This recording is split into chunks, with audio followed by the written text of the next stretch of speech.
The nation of Israel was to be a blessing to all nations. That's what God told Abram or Abraham when he initially called him. He said, I will make of you a great nation, and you will be a blessing to all nations, meaning the nation that is in your loins, that comes from you, will be a blessing to all nations. Why then is there so much hatred and animosity against Israel? In fact, there always has been, but perhaps never more so than since October 7th, 2023. When Hamas terrorists from Gaza crossed the border with Israel and massacred some 1,200 Jewish men, women, and children. Why so much hatred against a nation that has given the world so much? I'll explain in this episode of The Prophetic Connection.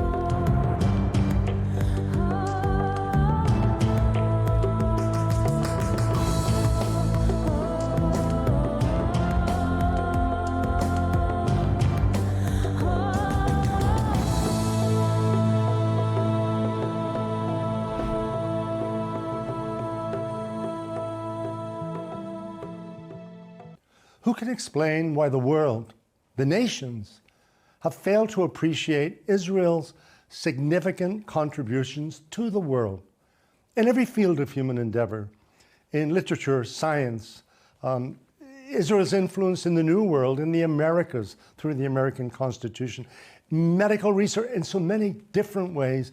Israel has been a blessing to the nations. But the response even today is hatred and animosity. But why? Why don't the nations recognize the blessing that Israel is and has been to the nations? Today, the name Einstein has become synonymous with genius.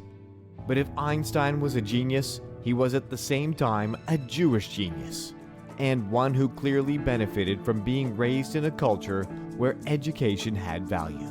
Einstein's research, breakthroughs, and scientific theories which flowed from them set the stage for the most significant scientific advancements of the 20th century. Although Einstein is perhaps the most famous Jew of the 20th century for having shed light on the mysteries of the universe, he was by no means the only Jew whose research brought illumination and blessing. Jews also held prominent places in the developing discipline of psychiatry, which, initially speaking at least, could have been viewed as a Jewish monopoly, given the number of prominent Jewish names associated with it. This particular field of medicine, which sought to unlock the mysteries of the mind, can be traced to the primary research of the Jewish neurologist, Sigmund Freud.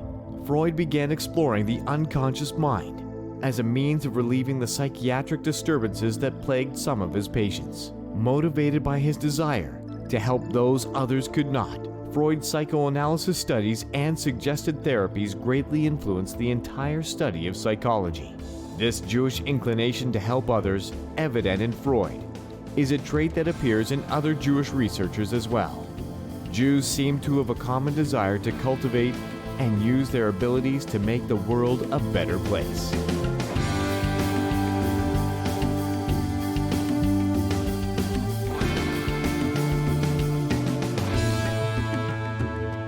You know, in hindsight, and according to history, Israel's two major dispersions out of the land, the first in 586 BC under the Babylonian armies, and the second in AD 70, caused by the Roman legions, those two dispersions caused a scattering of the Jews into all nations.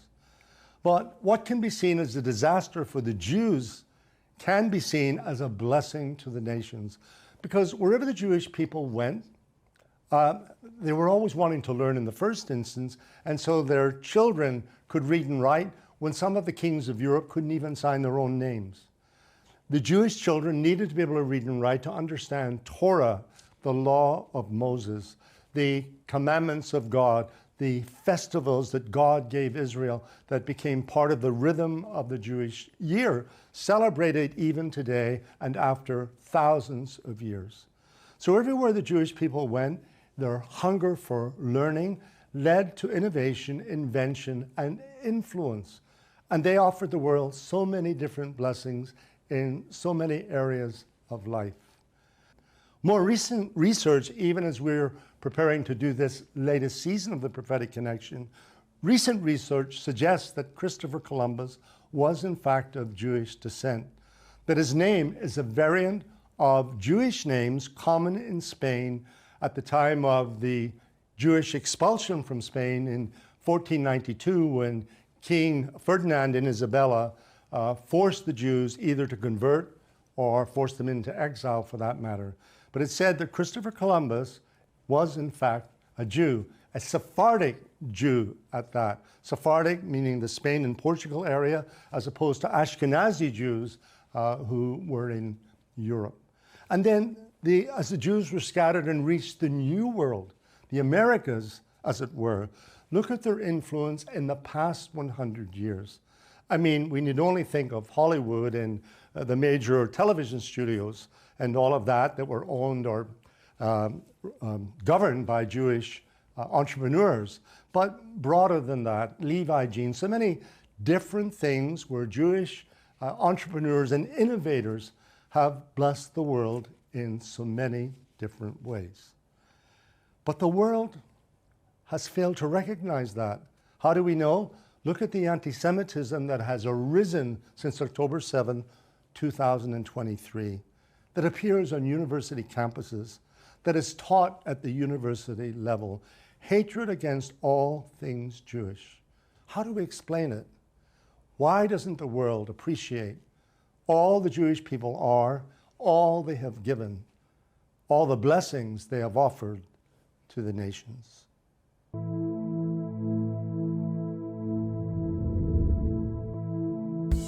With the drafting of the Declaration of Independence in 1776, America raised a new standard of equality and justice for all citizens regardless of their ethnic origins or religious preferences. Because the Declaration also promised all citizens individual rights of life, liberty, and the pursuit of happiness, Jews had many reasons to be optimistic about their future in the New World. Not surprisingly, many Jews viewed America as a new promised land, a place where their natural abilities and progressive instincts could flourish, and where they would enjoy equal status with Gentile citizens. The next century would bear witness to wave after wave of Jewish immigrants. Between 1860 and 1870, approximately 150,000 Jews came to America from Germany and Poland. Between 1880 and 1914, 2 million Russian and 125,000 Romanian Jews immigrated to America. While these new Americans were among the poorest of the poor, their circumstances would quickly change for the better. The individual freedoms enshrined in the Declaration of Independence gave all Jews the same opportunity as their fellow citizens to excel and to rise above their poor circumstances. Many of these first Jewish immigrants were quick to seize these new opportunities and to cast off the chains of their impoverishment.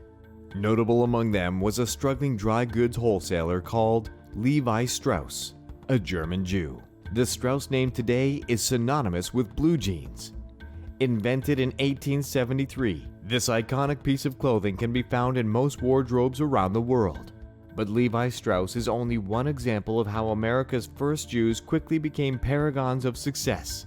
There were others who succeeded, influenced culture, and made significant contributions to the development of the American nation as a whole. But once again, this Jewish influence and impact on American culture can be traced back directly to the Jewish emphasis on learning and education.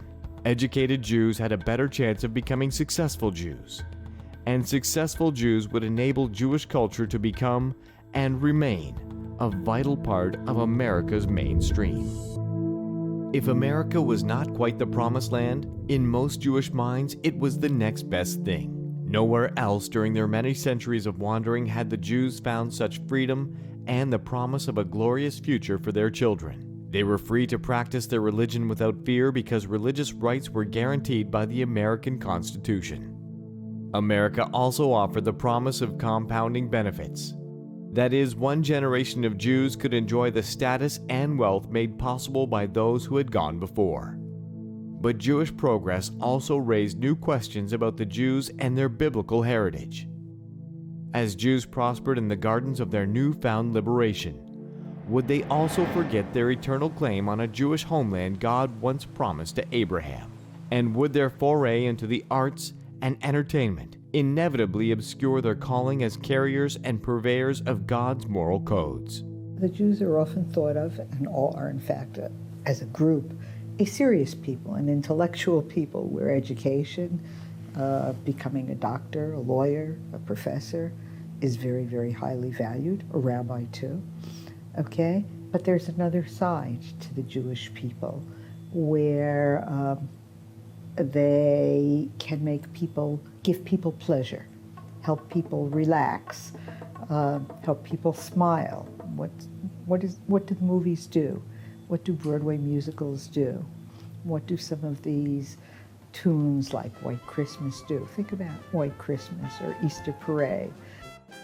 Ironically, these successful hits based upon Christian festivals were composed by Irving Berlin, a Jew, born Isidore Belin.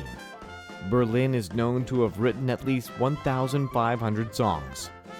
He is also credited with the musical scores for 19 Broadway shows and 18 Hollywood films. In fact, the popularity of Berlin's songs have outlived the composer himself. Today, Berlin is fondly remembered as one of the greatest songwriters in history. Al Jolson was yet another Jew who left his imprint on the early 20th century entertainment industry. Jolson was reportedly the first openly Jewish man to attain the status of a so-called American star. In fact, because of Jolson's versatility as a talented singer, comedian, and actor, some refer to him as the world's greatest entertainer. Those who came after Jolson, entertainment icons such as Bing Crosby, Judy Garland, and Bob Dylan, are said to have been inspired by Jolson's easy style and ability to connect with audiences.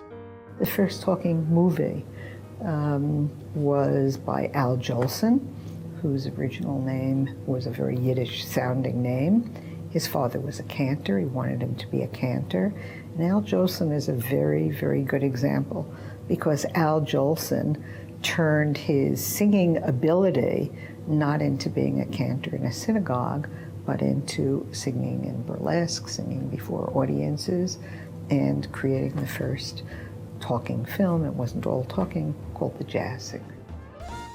The influence of Jews in the shaping of America's arts and entertainment industry cannot be overstated.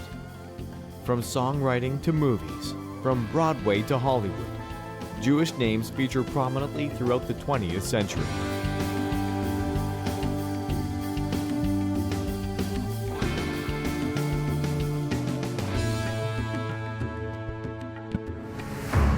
Today, more than ever before, it seems as though our world is at a tipping point as generation after generation slips further into chaos and darkness. Not since the days of Noah has the earth seen such decadence, immorality, and violence. But what does this mean for those who believe, and what consequences await for those who do not?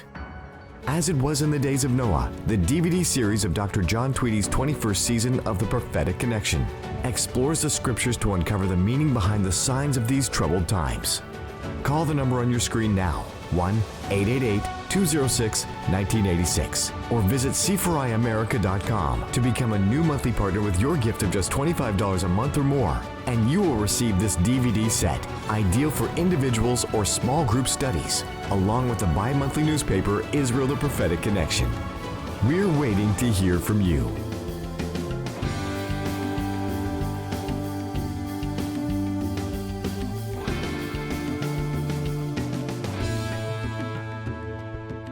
Many Jews who were anxious to leave behind their immigrant parents in the early 20th century in the United States went as far as they could in the United States. They moved from the Lower East Side in New York all the way to Hollywood, and the Jews actually created Hollywood, Metro-Goldwyn-Mayer and the Warner Brothers, any major film studio, and that was the time of the film studios, the 1920s, the 30s, the 40s, into the 50s, were all created by Jews.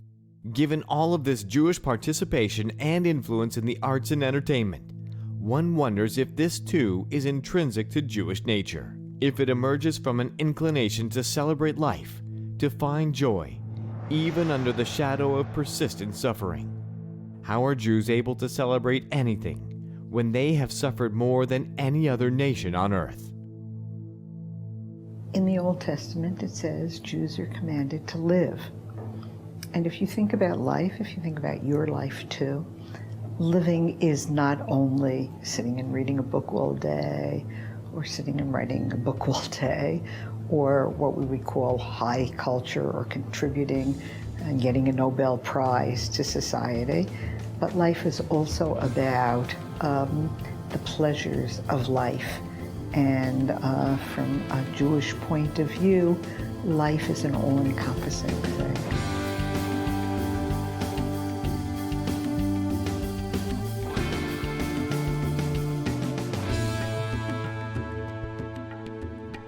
In this episode, we've traveled with Israel through the centuries. We've seen their dispersion among the nations. We've followed them into the nations. We've seen their ingenuity and innovation influence wherever they went. And certainly the New World, as we know it, America, and Jewish influence there, where they had the freedom to be Jewish because of the freedom of a religion that America allowed. They prospered and rose to prominence in America. And we've also seen how God brought them back. In 1948, Israel was reestablished again as a nation. After all the persecution, which in part was natural in the sense that because they prospered, they were envied. And people in those nations where they prospered were envious of them. And of course, Hitler used that to his advantage.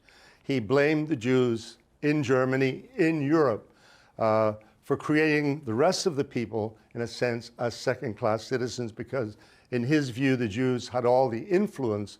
And of course, when he started to persecute the Jews, he robbed them of their university positions. Their stores were attacked. And so we saw how anti-Semitism in Europe led to the Holocaust. And behind all of that natural animosity, as it were, we have to remember that Satan was at work as well against the Jews. And I have a sense that there is a spirit of anti-Semitism, a spirit of anti-Israelism that can sort of lay dormant in one generation, only to arise with ever greater veracity in the next generation. And we saw on October 7th, 2023, how that animosity can lead to a massacre. But for all of it, for all the suffering and all the persecution, the Jewish people are back in their homeland. And they have been a blessing to the nations wherever they went, which is exactly what God said to Abraham when he summoned him to be the father of this very special chosen nation. So where do we go from here? Well, the Bible is our guide. And in order to look into the future, I want to look into the past to see something else that the prophets have said. And this particular prophecy is found on the lips of Isaiah, who lived some 2,700, 2,800 years ago. And the prophecy reveals the heart of God for Zion, Israel, for Jerusalem. And it also speaks about the future. And as well, it speaks about our role as Christians where Israel is concerned. Now that we're living in the 21st century, and we're living in the midst of more animosity, more anti-Semitism against the Jewish people, God says through the prophet Isaiah, in Isaiah 62, verse 1, "For Zion's sake I will not hold my peace, and for Jerusalem's sake I will not rest, until her righteousness goes forth as brightness, and her salvation as a lamp that burns. The Gentiles shall see your righteousness, and all kings your glory. You shall be called by a new name, which the mouth of the Lord will name. You shall also be a crown of glory in the hand of the Lord, and a royal diadem in the hand of your God. Now listen to these words of hope, of promise. Verse 4, you shall no longer be termed forsaken, nor shall your land any more be termed desolate. And that's what the land looked like when the Jewish people were not in the land for all of those centuries. But you shall be called Hephzibah, and your land Beulah. Hephzibah means delight, delight of the Lord, if you want to think of it that way, and married, because God sees himself as married to Israel and married to the promised land. And here's the explanation on the lips of Isaiah. For the Lord delights in you, and your land shall be married. For as a young man marries a virgin, so shall your sons marry you. And as the bridegroom rejoices over the bride, so shall your God rejoice over you. And then here's a word perhaps that applies to us, living as we do in the 21st century, when once and again Israel is at war, and the enemies of Israel are rising up against her. God says, because he has a solution for this as well. I have set watchmen on your walls, O Jerusalem. They shall never hold their peace day or night. You who make mention of the Lord, do not keep silent, and give him no rest till he establishes, until he makes Jerusalem a praise in the earth. We speak of ourselves as part of the Christian church, but we know from history that there are times when the church has been all too silent, where the suffering of the Jewish people has been concerned. And once and again, the Jewish people are suffering in the 21st century. But God is saying he's summoning us not to be silent, to speak up and to speak out in support of the Jewish people, the right to the promised land, and the fact that they are his chosen nation. Let me remind you what God said again in verse 7 of Isaiah chapter 62. Give God no rest. In other words, we must reverently petition God about all of this till he establishes, until he makes Jerusalem a praise in the earth. That's God's heart for the holy city we know as Jerusalem. The ultimate battles to come are going to be fought over Jerusalem. And what we're seeing in the world today, this is the prelude to what comes in the days that lie ahead. And in the meantime, in the interim, he summoned us to be watchmen on the walls of the holy city, seeing when the enemies approach, the holy city as it were, or his people, and to summon the alarm and to petition him and give him no rest till he makes this holy city a praise in all the earth. Israel has blessed the nations in so many different ways. The nations have not acknowledged the blessing Israel has been. But we can speak out and we can remind the nations of all that Israel has given them. And perhaps there'll be a change of heart among the nations.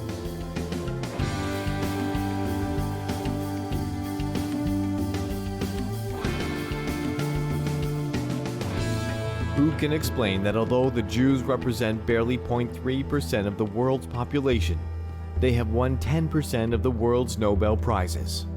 How are we to understand how they have survived successive persecutions and pogroms, and that for nearly 2,000 years, from the destruction of Jerusalem in 70 AD until the miraculous rebirth of Israel in 1948, they were a scattered people, at times segregated, and more often than not, persecuted. Yet curiously, oppression did not diminish their influence nor lessen their contributions to the well-being of humanity. The light of Jewish resilience seemed always to lift them above the yoke of dark oppression, while their creativity and progressive ingenuity propelled them forward against all odds.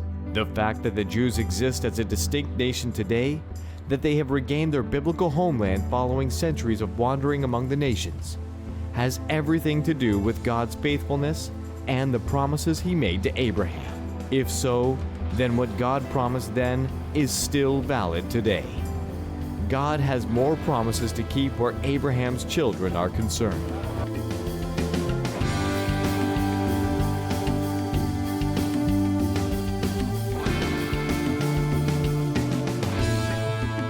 We can explain the animosity toward all things Jewish today by what is the propaganda machine of Israel's enemies. We'd have to admit that Hamas and Hezbollah, their cohorts are very effective in the propaganda machine. In fact, they probably planned for this and for years have been using plants into universities and so forth, and even at the university level. And of course, we could say that money from the enemies of Israel has flowed into the universities, and so that's in part what has happened. But I want to go much deeper than that. It has to be that Satan, the origin of all that is evil in the world, of hatred and war, and all of those negative things, is behind it all. And why? Because the Jewish nation is the nation that gave us Jesus of Nazareth, who is Jewish, a Jewish Lord and Savior, who came once, was crucified, buried, but rose again from the dead and has promised to come again to rescue us from all that is evil. In fact, even from ourselves and our sinful ways. But Satan knows this, and he knows that this same Jesus is coming back to a nation called Israel. So, simply put, Satan, for whatever reason, continues to exist, and only under God's sovereignty, but he does exist, and I believe that he's behind all that is evil in the world today, especially the animosity toward the Jewish nation. Why? To destroy this nation, in a sense, logically, so the Savior of the world cannot come back to a nation called Israel.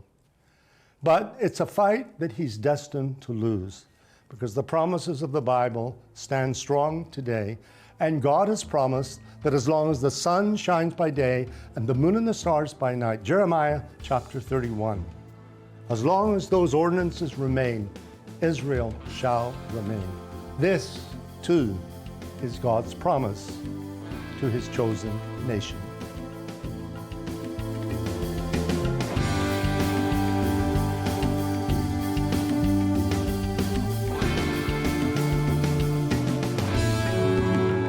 This past year has been incredibly challenging, from the attacks on Israel to the ongoing struggles faced by the Jewish people worldwide. We've seen heartache, loss, and resilience like never before.